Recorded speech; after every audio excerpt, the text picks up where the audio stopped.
kepada jemaat di Filipi. Saudara-saudara, janganlah kamu khawatir tentang apapun juga, tetapi dalam segala hal nyatakanlah keinginanmu kepada Allah dalam doa dan permohonan dengan ucapan syukur.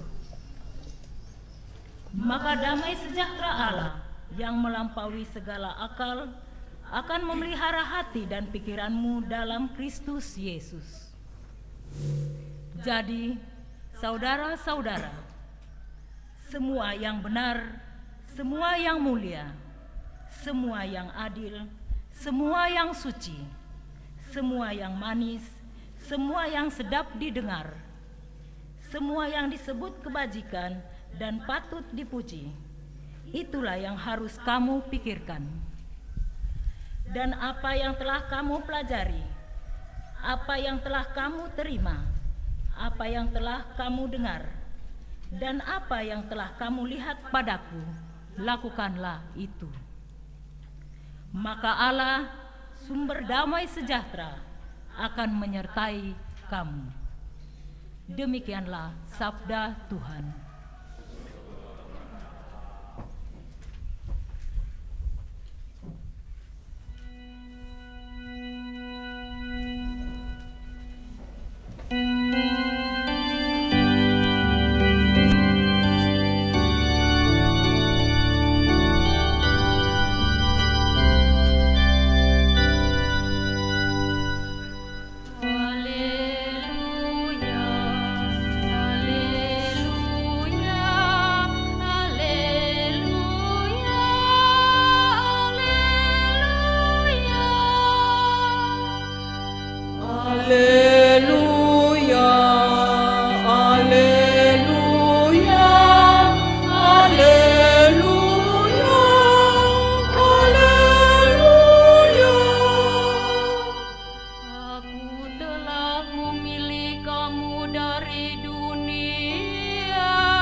Tuhan bersamamu, bersama rohmu. Inilah Injil Yesus Kristus menurut Matius.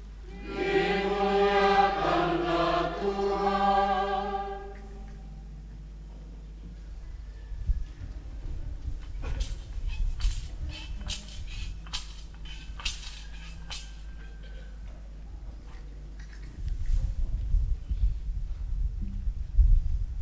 Sekali peristiwa, berkatalah Yesus kepada imam-imam kepala dan tua-tua bangsa Yahudi, "Dengarkanlah perumpamaan ini. Ada seorang tuan tanah membuka kebun anggur dan membuat pagar sekelilingnya. Ia menggali lubang tempat memeras anggur dan mendirikan menara jaga di dalam kebun itu. Kemudian ia menyewakan kebun itu kepada penggarap-penggarap, lalu berangkat ke negeri lain. Ketika hampir tiba musim petik, ia menyuruh hamba-hambanya kepada penggarap-penggarap itu untuk menerima hasil yang menjadi bagiannya. Tetapi para penggarap menangkap hamba-hambanya itu, yang seorang mereka pukuli, yang lain mereka bunuh, dan yang lain lagi mereka lempari dengan batu. Kemudian tuan itu menyuruh pula hamba-hamba yang lain lebih banyak daripada yang semula. Tetapi mereka pun diperlakukan sama seperti kawan-kawan mereka. Akhirnya tuan itu menyuruh anaknya kepada mereka, katanya, 'Anakku akan mereka segani.' Tetapi ketika para penggarap melihat anaknya itu, mereka berkata seorang kepada yang lain, 'Inilah ahli warisnya, mari kita bunuh dia, supaya warisannya menjadi milik kita.' Mereka menangkap dia dan melemparkannya keluar kebun anggur itu, lalu membunuhnya. Apabila tuan kebun anggur itu datang, apakah yang akan dilakukannya dengan penggarap-penggarap itu?" Kata imam-imam kepala dan tua-tua bangsa Yahudi kepada Yesus, "Ia akan membinasakan orang-orang jahat itu, dan kebun anggur itu akan ia sewakan kepada penggarap-penggarap lain yang akan menyerahkan hasil kepadanya pada waktunya." Kata Yesus kepada mereka, "Belum pernahkah kamu baca dalam kitab suci, batu yang dibuang oleh tukang-tukang bangunan telah menjadi batu penjuru? Hal itu terjadi dari pihak Tuhan, suatu perbuatan ajaib di mata kita. Sebab itu aku berkata kepadamu, kerajaan Allah akan diambil dari kamu dan akan diberikan kepada suatu bangsa yang akan menghasilkan buah kerajaan itu." Demikianlah Injil Tuhan. Terpujilah Kristus.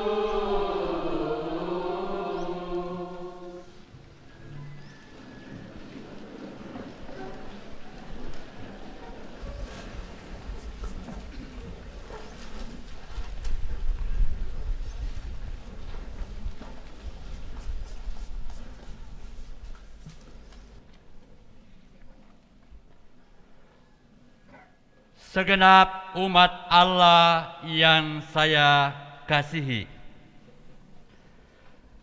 pada tanggal 14 Agustus tahun 1995 di gedung Balai Manunggal ABRI Rakyat Ujung Pandang, waktu itu, sekarang sudah diganti menjadi Makassar, kami, Pastor Dominikus Nathan Sande, Pastor Yohanes Kanan, Pastor Petrus Bine Saramae, menerima tahbisan imamat melalui Uskup Keuskupan Agung Makassar, Monsinyur John Liku Ada.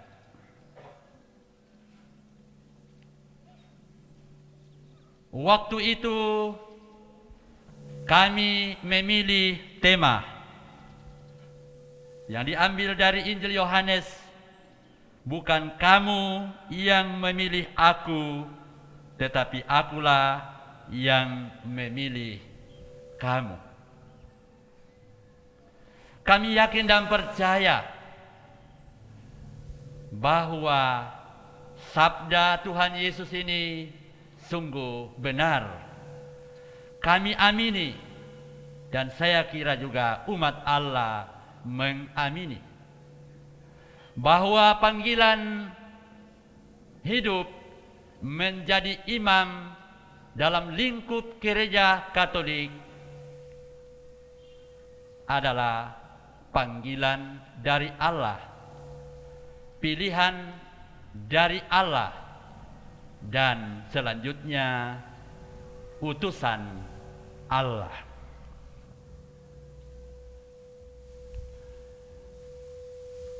Kami bertiga masing-masing mempunyai motto atau semboyan untuk menghidupi atau menghayati hidup sebagai imam. Pastor Dominikus Nathan Sande memiliki motto atau semboyan, "Tomorrow the sun will shine again." Besok matahari akan terbit lagi. Yang diambil dari Injil Matius 6 ayat 31 sampai 34. Konteksnya adalah Tuhan Yesus berfirman kepada murid-muridnya, "Janganlah kamu khawatir akan hari besok, karena hari besok mempunyai kesusahannya sendiri. Kesusahan sehari cukuplah untuk sehari." Pastor Doni menghidupi motto, semboyan atau sabda Tuhan Yesus ini sampai saat ini. 25 tahun sudah lewat, 1 bulan lebih.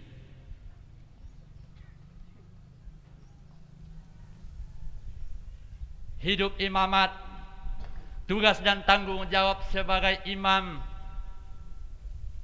diemban di dalam penugasan-penugasan dari Allah sendiri melalui pimpinan gereja lokal Keuskupan Agung Makassar. Pertama, sebagai pastor bantu atau pastor kapelan atau pastor pikaris sekarang di paroki Renya Rosari Deri. Selanjutnya sebagai pastor paroki Renya Rosari Deri.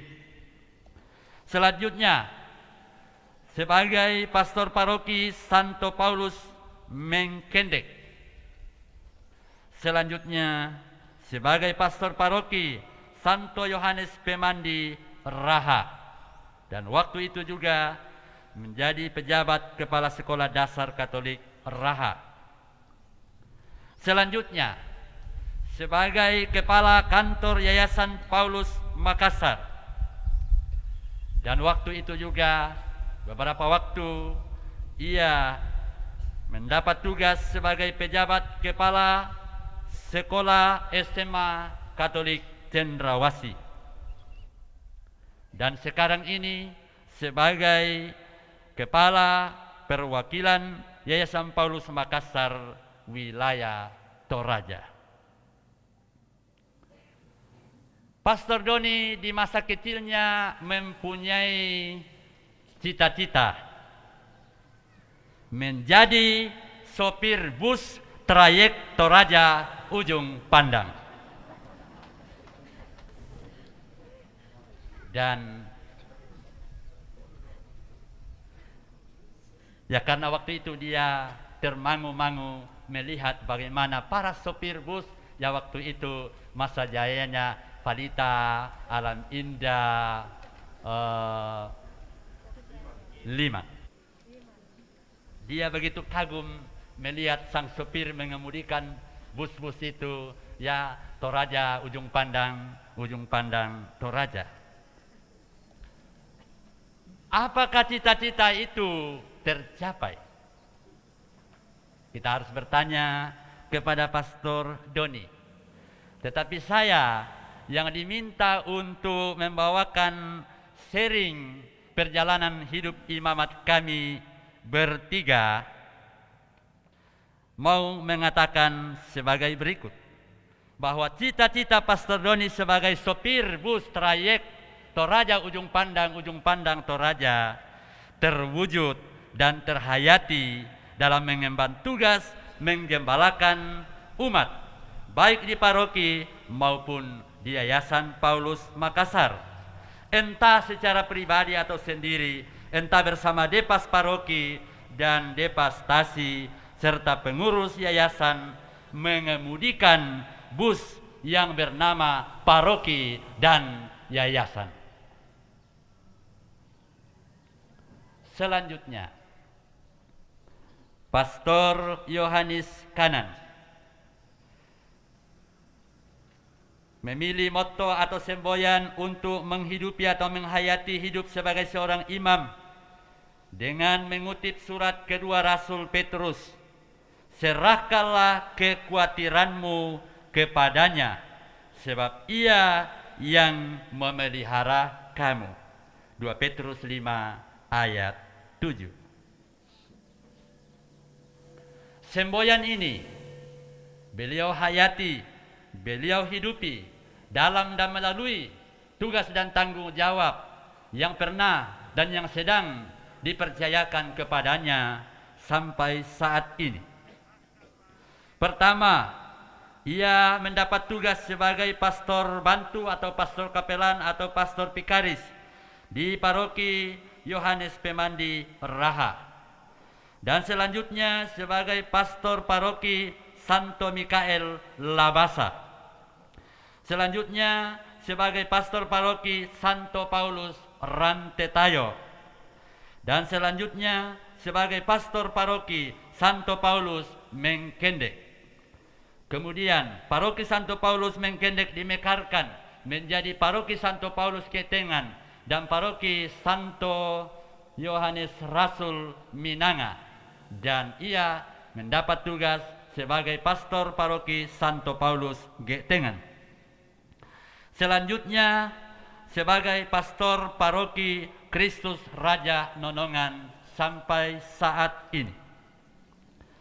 Di masa kecilnya Pastor Yohanes Kanan mempunyai cita-cita mau menjadi insinyur di bidang teknik perbengkelan. Berawal dari kekaguman melihat sepeda ontel milik almarhum bapaknya. Ya, waktu itu bapaknya masih hidup. Kita tahu sekarang ini Toma Tuanta, Nenek Mariadi, Direi Sanga To Makula. Apakah cita-cita ini tercapai? Kita harus bertanya kepada beliau. Menurut penilaian saya, cita-cita menjadi insinyur diintegrasikan atau dihayati dalam kehidupan sebagai imam selama 25 tahun sampai saat ini. Cita-cita itu terwujud dan terhayati dalam pembangunan umat Allah, baik pembinaan atau pembangunan rohani maupun pembangunan sarana ibadat, entah secara pribadi maupun dalam kebersamaan dengan Dewan Pastoral Paroki Dewan Pastoral Stasi, dan panitia pembangunan sarana ibadah. Kini giliran saya. Motto yang saya pilih adalah kata-kata Bunda Maria ketika dipanggil oleh Allah untuk dilibatkan di dalam perwujudan karya penyelamatan, yaitu untuk mengandung dan melahirkan Yesus Kristus. Maria berkata kepada malaikat utusan Tuhan, "Sesungguhnya aku ini adalah hamba Tuhan, jadilah padaku menurut kehendak-Mu." Lalu saya sesuaikan dengan rumusan seperti ini. Sesungguhnya aku ini adalah hamba Tuhan, jadilah padaku menurut kehendak-Nya.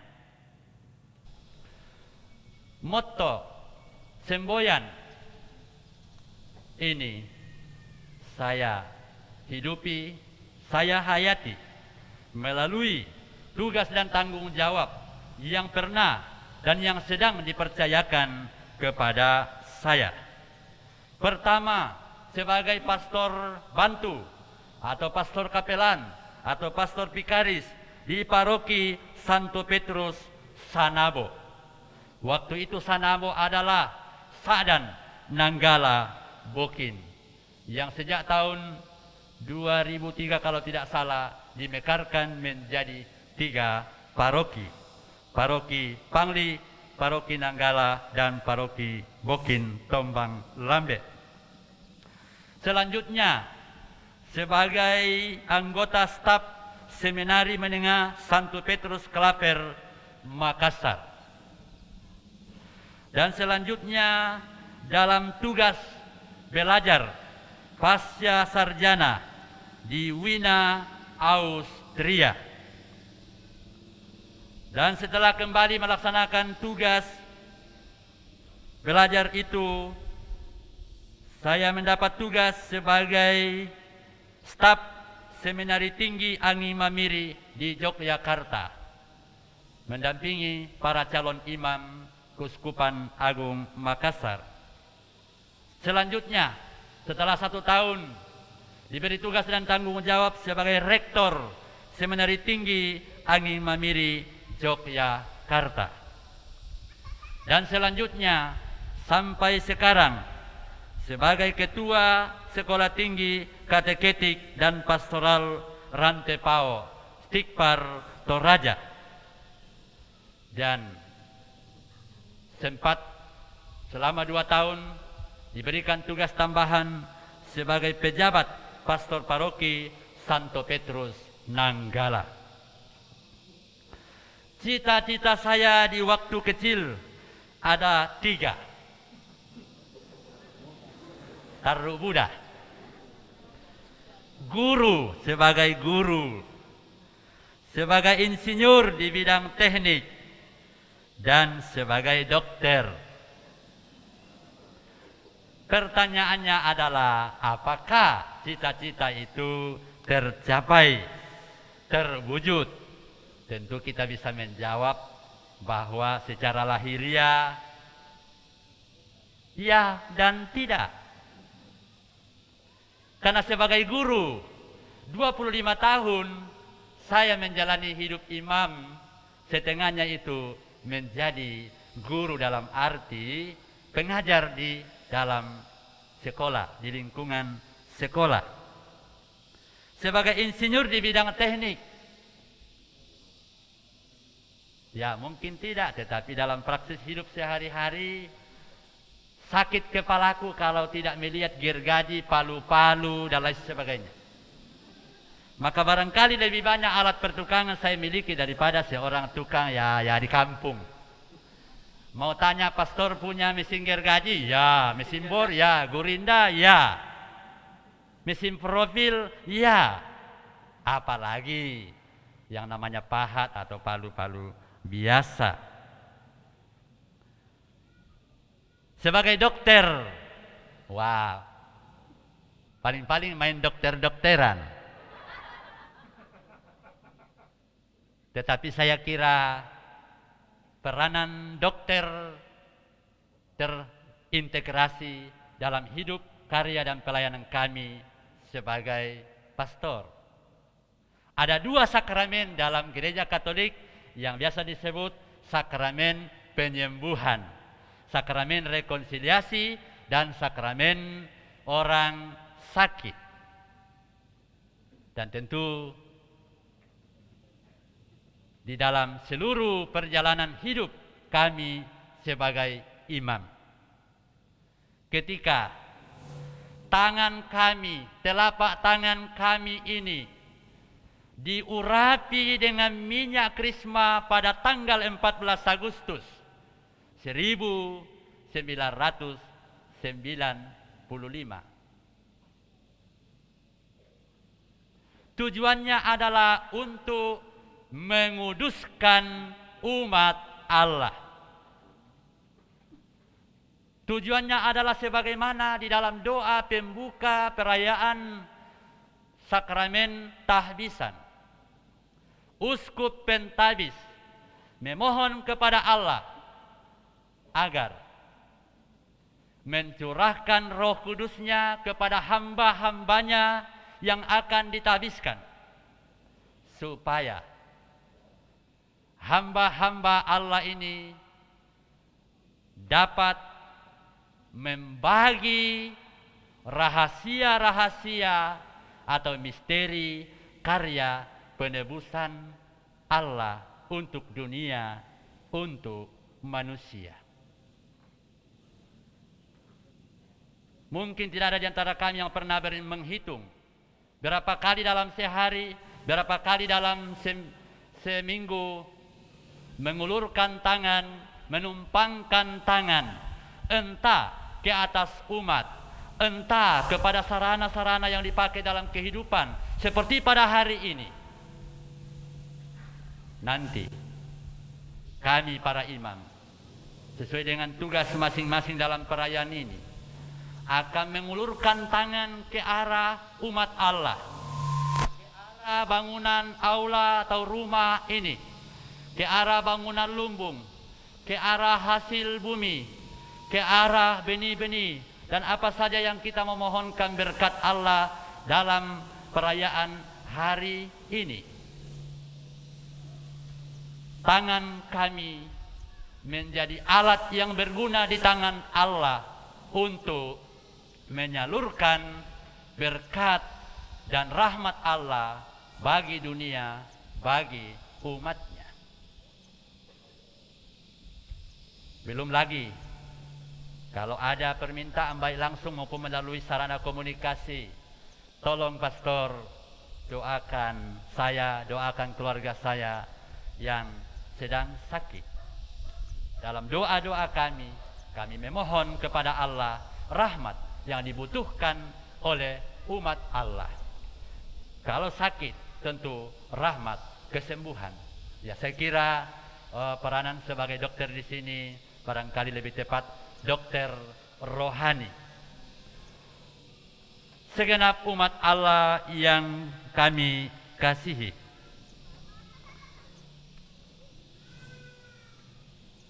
itulah sekilas bagaimana kami bertiga yang hari ini di dalam perayaan ini, rahmat tahbisan yang kami terima kurang lebih 25 tahun yang lalu, kita syukuri bersama-sama.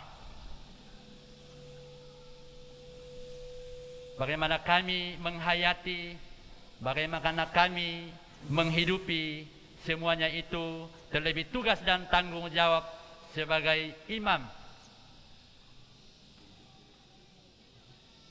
dalam penggembalaan umat Allah. Mengapa tadi saya mengangkat cita-cita masa kecil? Mengapa saya mengangkat atau menseringkan atau membagi moto atau semboyan yang kami pilih untuk menjalani kehidupan melaksanakan tugas tanggung jawab pelayanan sebagai imam. Karena semboyan yang diambil dari kitab suci ini memberikan dorongan, menjadi penguat bagi kami dalam menjalani hidup imamat, dalam melaksanakan tugas perutusan sebagai imam. Saya masih menyimpan buku panduan atau buku tata perayaan Ekaristi tahbisan imamat kami 25 tahun yang lalu. Saya mencatat dengan baik di dalam hati saya pesan Uskup Pentabis waktu itu, yaitu Monsinyur John Liku Ada, di dalam sambutannya, supaya kami para imam baru waktu itu menyimpan dengan baik buku perayaan liturgi Ekaristi tahbisan imamat kami.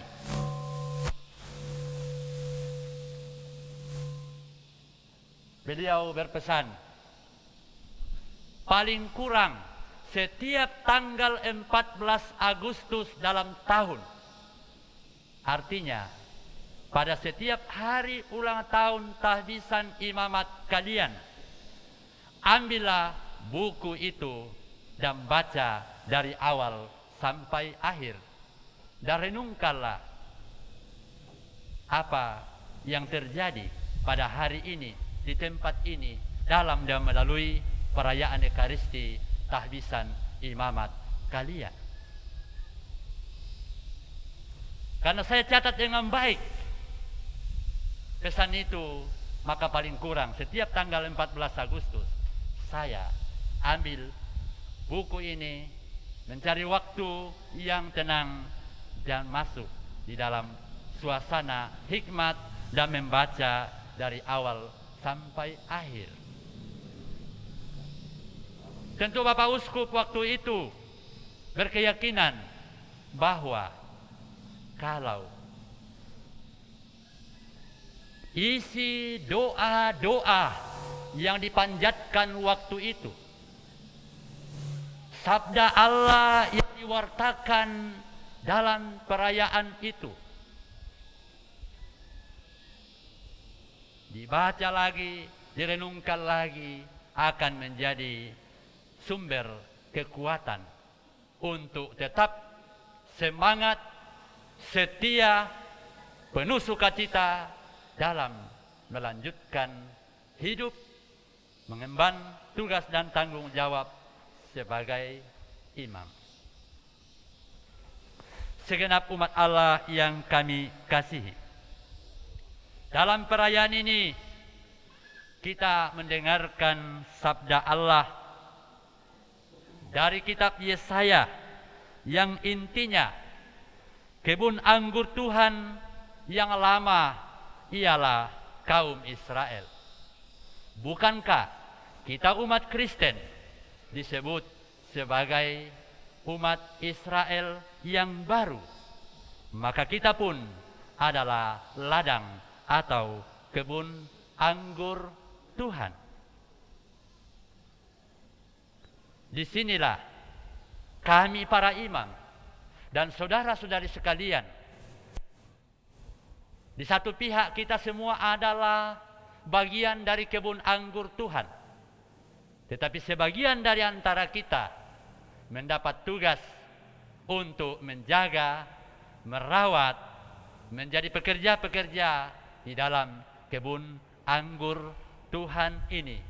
Maka mari saudara-saudara terkasih, kami para imam, saudara-saudari sekalian, menyadari tugas dan tanggung jawab yang dipercayakan kepada Tuhan kepada kita untuk menjaga dan merawat kebun anggur Tuhan ini.